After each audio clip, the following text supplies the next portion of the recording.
Une résidence d'architecte sur le tourisme alternatif en Altaroc ? Ok, resituons les choses.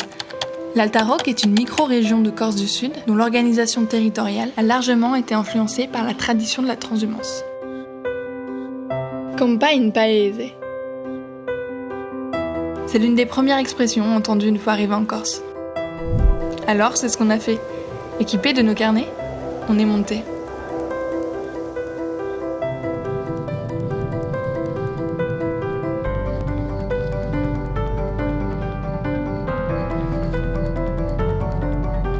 Une mer de forêt, des villages promontoires, des crêtes déchiquetées ou encore des boules de granit, autant de paysages devenus invisibles pour certains, mais qui restent inattendus pour d'autres. Nous avons découvert un territoire aux multiples facettes, un passé agricole fertile, aujourd'hui en voie de reconquête, des habitants et acteurs du terrain qui questionnent le devenir de leur village. Une diversité d'architecture, entre tradition et modernité, qui répondent aux enjeux énergétiques actuels et qui s'intègrent dans leur environnement.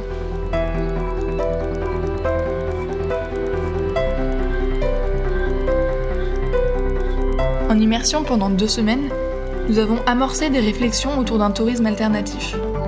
En arpentant le territoire, nous sommes allés à la rencontre de femmes et d'hommes qui habitent, pratiquent, questionnent le devenir de leur région. Nous avons fait notre propre transhumance. Les réflexions habitantes ainsi que notre pratique du terrain nous ont amenés à nous poser la question suivante. Et si un territoire attractif pour les touristes était avant tout durablement attractif et dynamique pour ses habitants ? Partant de ce questionnement, on a ressorti notre grande carte pour spatialiser la richesse des actions et initiatives citoyennes. Nous les avons rangées et classées. Au cours d'ateliers habitants dans les villages, les actions se sont rapprochées entre elles. En contradiction parfois, mais en prolongement le plus souvent.